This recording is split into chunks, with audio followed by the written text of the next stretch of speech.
Welcome in, folks. A special We Talk To edition again here of the Side Hustle Wrestling Podcast. Kyle Cornell, Double A Anthony Alfred with you as always. And we... By the way, I apologize for fully Immediately in the dressing up. intro. You just interrupt me immediately. Of course. Always. Jesus Christ. All right. Always. Go ahead. I'm I'm trying to sorry. introduce our awesome guests, and you're the one... I just wanted to acknowledge. You wore a tie. Yeah. You're so fancy. This will not happen again. I just want to let you know this will not happen again. It figures the day I wear a button down, try to dress up a little bit, you're the one that wears a tie to the... Well, that's because we have a world heavyweight champion sitting Give right him next the to proper us. introduction. Okay, give him the proper introduction. He's a two-time former TNA World Heavyweight Champion, the current NWA World Heavyweight Champion, That? over 2 decades in the pro wrestling industry. Not trying to make you feel old. Not old. You're not. You're damn good. COVID years don't count. Been in the ring with the likes of Kurt Angle, Bobby Lashley, Drew McIntyre, and then some. The names go on and on and on. He's gracing us with his presence today. Ethan Carter III, a.k.a. EC3. Hello. Welcome to the show. Oh, thank you very much. And I will happy to have say, you on. I mentioned how good you look. I'm like, you did not wear that for me, did you? And then she informed me, no, he came from a funeral. And I was like, I didn't mean to blow your cover. I'm so sorry. The death of the polos. That's where he came from, yeah. Yeah. That's right. That's right. Casket And- full of purple polos. There you go. And this is special for me because sitting next to EC3, Arguably the bigger world- guest at this point. the world stop it. champion. I don't The know. reason why I'm actually No offense, excited, EC3. No, he's She's awesome. she is a well-known radio talk personality here in the Cleveland area. Well-known. In fact, this might be past her bedtime. I've worked that shift. I feel it. I know. Mm-hmm. It's just making things happen, and she is also the ring announcer for Exodus Pro Wrestling, Amanda Casey. She's here.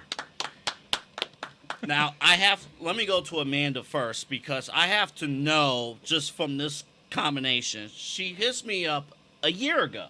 Yeah. She's like, Anthony, you have to go to this wrestling show. She points out Exodus Pro Wrestling. I'm like, cool, local. EC3, is on. I'm like, oh, cool. All right, bet.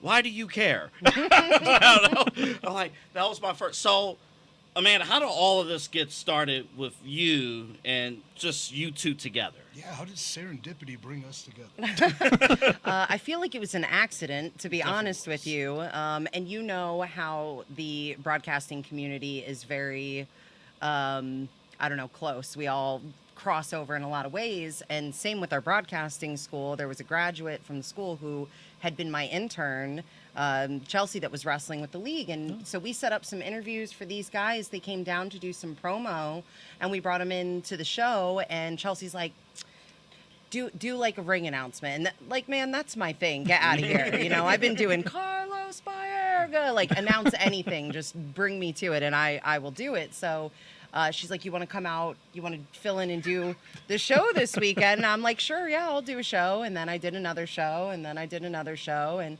my role has kind of flexed and flowed a little bit. And It was kind of a feeling out process. Yeah, but definitely. I think you thrive in the role because what makes you so valuable, so unique, is her charisma, her ability to communicate with people. And she's not necessarily from the wrestling world, which I love, because bringing people that are non-wrestling affiliated, you can kind of open up doors to so many other people that should and would like wrestling if the right person brought them to it. But with her background, her soothing voice, she's great as kind of a facilitator of conversation. She will interview talent. She will make ring announcements when necessary. She'll engage the fan base when there's lulls and dead spaces, or when I need to yell and scream at people backstage and the show's not going on time because I'm screaming at people. But she handles everything and very much to her own devices. I kind of just go be you. And she does her better than anybody does her. She That may does be my herself. Great guy. Wait a minute now. She does what she does, and she does it very well, and we're very happy to have her. So It's like very much like the host of the show, essentially. Yeah. You kind of keep Kind some of, things in yeah. line and in check. And it's so entertaining, and it's so fun, and the shows are better and better and better. And I have found myself so obsessed with the different stories going on, and now I get to go sit there with the best view in the house, and I don't have to pay for a ticket. So it's a win-win for me. But meanwhile, I can't stop talking about it to other people because really, if you're a fan at any level. This is just such a great experience. If it's a family, if it's a boys' night out, I mean, it does not matter the type of people. Everybody comes out and has the best time. I like to compare it to, for example, like the Guardians and farm teams, and you've got the different levels. And when I worked for the Lake County Captains, the big push was like, some of these guys are going to end up with the Guardians, and you have a chance to be this close right now. So why would you miss that opportunity? And it's the same thing. I'm watching these wrestlers grow and get better and move their way up through the industry, and it's just been very inspiring and really fun to watch. I mean, it's pretty cool, especially, again, I remember just a year ago being, this thing starting with Exodus Pro Wrestling.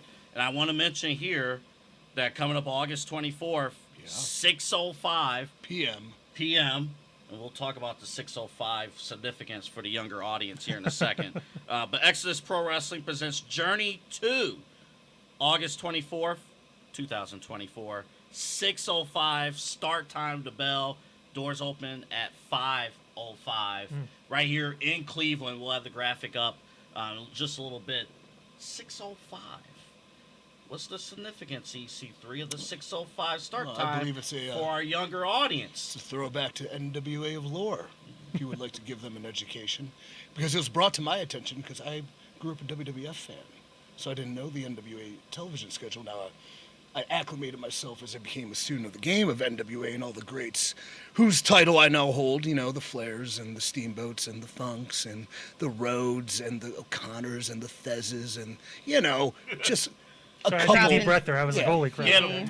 You writing this down? a couple names to drop, but like the significance of that, the territorial shows being on 6:05, if we can pay homage to the past, I think that's cool. So, How important, as far as like development, so exactly what is your role with Exodus Pro and overseeing, I guess, the development of the roster?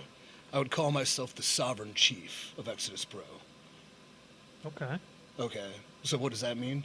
Whatever the fuck I want it to be. There it is. I'm in charge. No, I mean, I don't want to say something of like, I'm the president or the CEO. Like, I've created it with a great team. I'm sort of the helpful guide. I'm sort of the liaison, the leader, as though I'm the NWA World's Heavyweight Champion. I'm also seeing what the future may hold for me, and that's evaluating, crafting, cultivating the talent of the future, which I'm really, really good at. They can't beat me yet, which is cool, because I'm still the best ever. But Get 'em. someday they might, but someday those roles need to be filled, and I want them to be filled with the right people, the right kind of talent that, I don't know, that show initiative, that show drive, the kind that believe like hard work's going to beat talent 10 times out of 10, and I believe that. But the thing about everybody that's on that show is they work hard, but they're extremely talented. So I don't know, just with what I've been able to learn and pick up through my 20 years of doing this at extremely Yes, sir. I high didn't mean level. to hate you there. I apologize. It's true. Extremely high level is like, how can I pay that forward and pass it on? And I'm sort of a genius. Maybe I'm a psychopath. Most are. Maybe I'm vain, but maybe I'm very humble. I'm not quite sure yet. But what I do know is that I give everything I can to those people, those talents, and in return, they give everything to Exodus. And it's for their future, and it's for the future of the industry. Double A, you actually brought up a question I thought was really intriguing, too. There's a focus a lot these days on storytelling There should be. in wrestling across the landscape, whether it's from WWE all the way down to the independents, everything, too, and everywhere in between, right? The emphasis on that kind of now, especially when you see certain other people taking over companies and doing things a certain way and getting more people involved in the product, more people going to shows like Exodus, like the other local shows around Cleveland even, too. Yeah. Can you guys place the importance on that? Because some people feel like it's only about doing moves and about wrestling. Some people think it's only about the promo, but it's really a combination of it all, telling a full story, isn't it? Wrestling could be Baskin Robbins, man. There's 31 flavors. But I think she would say it. If she was at a show where people were just doing quadrubrated moonsaults and suicide topes and tornado DDTs and Canadian destroyers, she wouldn't care. But what she does care about is the character. And I kind of have a hierarchy of wrestling needs. Where at the bottom, it's super important. Number 3, this little pyramid, imagine it. you have the word wrestling. Above that, you have the word story. But on top of that, which is the most important part, is the character. If you don't have character, something to invest in, something to love, something to loathe, then nothing else matters. But if you have the character, something to love, something to loathe, something you're invested in, something you can resonate with, those other two, they become easy. Okay. A great match is based on great characters. A great story is based on great characters. And I think that's the approach we should all have. So, like, it's super important, but, you know, it doesn't mean the wrestling stinks or, you know, these guys are such great promos that they can't work. They don't have the work rate or the moveset. No, they're fantastic wrestlers. But what they need is that character to kind of push them forward, push them to the top. It's the one way to stand out, because you can throw a rock at a wrestling show and hit a good wrestler, but to have a great character is what's needed.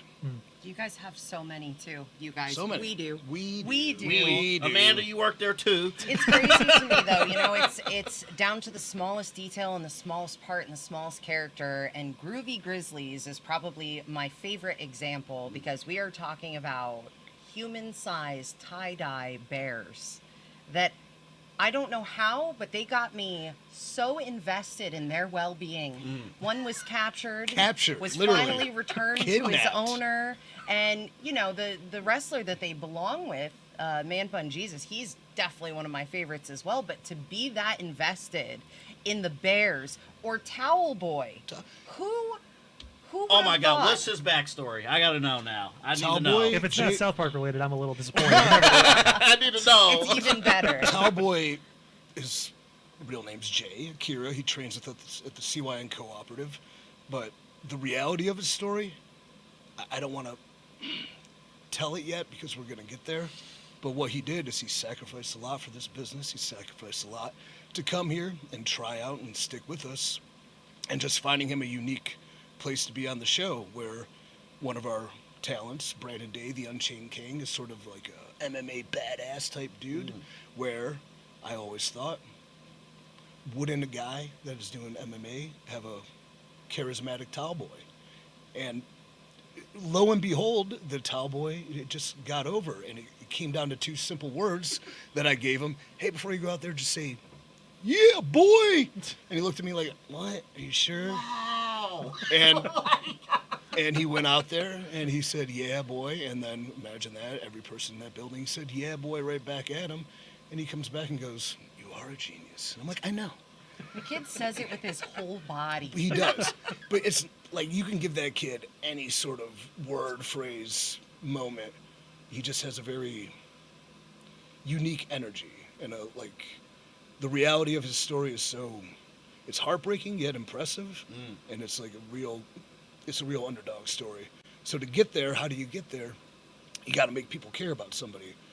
If I throw him out there and he tells this story of troubled youth and lost cause and being homeless, people are going to be like, "Man, that's pretty fucking heavy." And they're not going to be kind of like, I kind of feel bad for the guy. But if he's known, adored, and loved on a very simple basis, we can then progress and kind of break down his reality. So you already know him a little bit. Now you're learning more about him. That's pretty sweet. And let me get Amanda in on this one, because first, you being in the talk business, you know the importance of selling a story and bringing people in. So whether somebody is at an Exodus Pro show for the first time or for the 10th time, like, how important is telling a story to your crowd, to that crowd? Like, what's the importance of that, on a show like this? Before you get there, I would just like to say she facilitates stories very well, too, by her reactions and her interactions. So everything these characters have, is enhanced by what she does. But go ahead. Thank you. I would say the really cool thing about it is that if it is your first show, and obviously a lot of the stories are ongoing from previous shows, you don't need to necessarily know to be able to catch what's going on. There are a lot of regulars that come back, and they definitely set a vibe and a tone, but every single wrestler gets you to have some sort of intense feeling about them, whether it's love or hate. And they're all so good at pulling that out of everyone. I mean, I cannot tell you how impressed I've been with the level of reaction they're able to get, because I did not expect that, you know? And I'm to the point now where I'm watching maybe the big guys and I'm fast forwarding through things because I'm getting bored because they do it better. And now I'm so used to seeing them move through things quickly and professionally. But I mean, they play on the silliest thing that you might not even realize is important to you, like a Nickelback song. Like a Nickelback song. You know, a guy coming out to a Nickelback song Please from the tell me back he's a heel. bar. He's a baby face. He comes from the Yes. bar. Listen, They he's got love him. Kroger-like energy. Nickelback, don't. And I hate don't Nickelback, and I still sing it when he comes out. I think I just gave away about the Nickelback. I'm like, I don't know. Here's like he was like Amanda, a gift from the gods, because he reminded me of my frat buddy from college, who I always wanted to make a wrestling character. Then one day Sam Beal showed up, and I'm like, holy shit, you're really him. And so it was very easy to plug him in. But like she mentions, you know, there's campiness and silliness to kind of invest in, but I kind of look at it like a Marvel movie. Okay. All right, so Deadpool versus Wolverine is what made $550 million. Great movie. Yeah. Great movie. But like, you know the characters, and Deadpool's pretty freaking silly. Wolverine, though as serious he is, like shows his ass a little bit, and like he's able to be poked fun at. Like that whole Marvel franchise. I mean, I stopped watching at Endgame, short of Deadpool Wolverine, because I knew it was over. But, and I'm right. This is nice. He's saying all the controversial stuff. I'm my good. God. This is great. Take on Disney. Yeah, go ahead. Kyle is taking this episode off. He's Cool. But like, I mean, you have Tony Stark, and you're crying when with his daughter stuff. But at the same time, you're laughing with him when he's cutting one-liners and kicking ass. And so that's the kind of atmosphere we like to create. So Making people feel things too is really important. You can go to any show across the city, right? There's baseball games. We're gonna have football again soon, all that stuff. But what's gonna pull emotion out of you? What's gonna bring that out? It's almost more on the characters that you guys build on a day in day out basis to keep that up and to keep the people that do. Oh, it's a wrestling show. Okay, I'm gonna go check it out. To make them want to come back again and experience that all over again. I think from my perspective, being a talent who's had creative troubles with multiple companies at certain times, and creative has nothing for you and all that shit you hear online, which is vaguely true, but sometimes the worst part of those situations was like when nothing mattered, when you would build things up, because as a talent, one thing that's important is cash, right? And then, but the other thing is creative, and we're not actors, we're extensions of ourselves. And when you invest in yourself and you're trying to tell the story and you're putting yourself out there, if you're brave enough to be vulnerable and really try to show the crowd something and, you know, elicit an emotion, but then somebody in creative's like, oh, we're changing plans, this doesn't matter. Oh, the guy I was feuding with last week over dire straits, now we're buddies for no reason, and we don't get to explain it. So I'm just able to facilitate talent so they don't ever have to feel that. Now, sometimes we might have to pull these things because things change, but I know what that feels like, and I don't want anyone to go through it because you're at your best when you're fully invested in what you're doing and who you are, and so keep that. So, are you responsible for the writing, or do you have a full team? How's the creative? I would very much call it collaborative. Okay. So yes, I'm the genius in charge with the pencil. But I have A great business help. card somewhere, or how does that work? Shout It's out. this right here. This. That's a pretty damn I've good been business card. Yeah, I was been gonna say. staring at this world championship. this The entire glare is time. hitting me just right, so it's great. I'm gonna put my glasses on in a second. I'll give a personal shout out to Noah, who is my creative protege, but has really taken everything in stride and has grown in his own way and like fully capable of doing this by himself, which is awesome. But like really, it's collaborating with the talent too. Like in other places, here's what we're doing. Why? And then I don't know. Well, I will go to talent. Here's what I want to do. Why? Well, I think this, this, and this. Why? What do you think? Well, I think this, this, and this. That's actually a good idea. Maybe we do this, this, and this then. That works. And then if they feel part of the process, they're going to give you their best effort. If they're part of the process, people are going to feel it because if they believe what they're doing, the fans are going to believe. Believe that. What's in the year that you guys out, and this is for the both of you and your respective roles, what's been the biggest challenge with Exodus Pro and making sure that this is a successful company? And I guess, do you like where the promotion is right now? I love where we are now. I would say the biggest challenge, as much as I pat myself on the back, I am no businessman. No. But balancing the books. Yeah, books and like buildings and like marketing. And like I can't even look at my phone. My brain hurts so much sometimes. Like social media and doing all those necessities. But like we have Gary, who's very much on the business end, and like Amanda's helping out with marketing, and a lot of the talents have found a calling trying to promote it. But I'd say promotion, marketing, I think the hardest thing in any avenue, sport. Like I love the Guardians. How many games have I gone to this year? 0. And it's just like it's hard for me to get up. Well, literally, because my body's broken. But in theory, coming off the road, like getting up, the driving, parking, paying to park, spending $40, $50, $80 on 3 beers. Like What? yeah. I hate that shit so much, but It's all right. I love it. Getting people to pay money to come sit in an uncomfortable seat for 2.5 to 3 hours. You have to give them something worth doing that, and that's hard to make sure. It's hard to be consistent with that. So marketing would be my biggest thing. So thanks for the shout out, boys. hey, no problem. How about you? ExodusProWrestling.com. Buy your tickets now. ExoProWrestling.com. Thank you. See, I don't know the Buy your website. tickets See, now. that's This the is why she marketing came. genius. This That's is why the she marketing came. Yeah, genius to make right sure, there. yeah. Saturday, August 24th at the Tree Lawn Music Hall in the Waterloo Arts District. But ExoProWrestling.com for those tickets. But I would say the first challenge I for can me. tell you're a radio person just sneaking in plugs. I tell them all the time I do nothing but pimp XO Pro.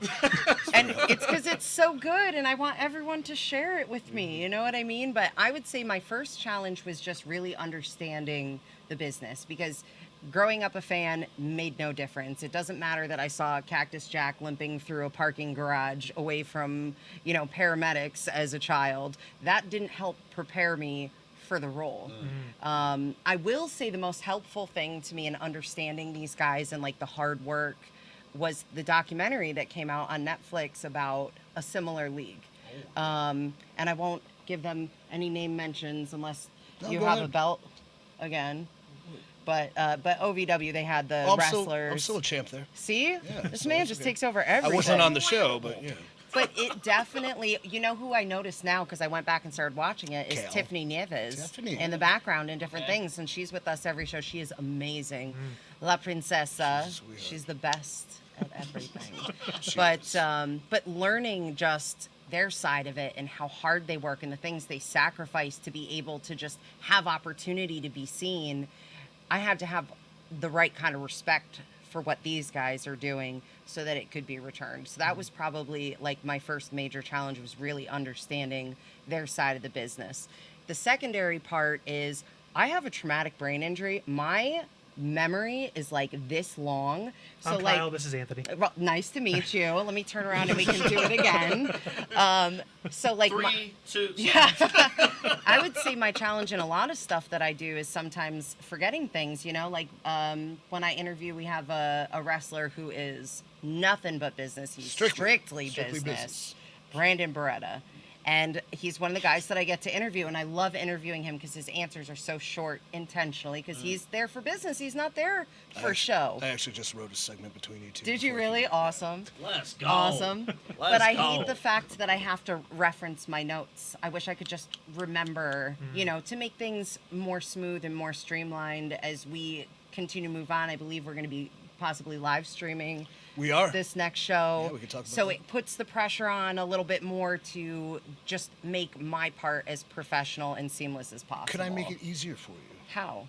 I don't know. I'm asking. No. Okay. This is a It's a meeting. show This meeting is a inside of the show, meeting yeah. right now.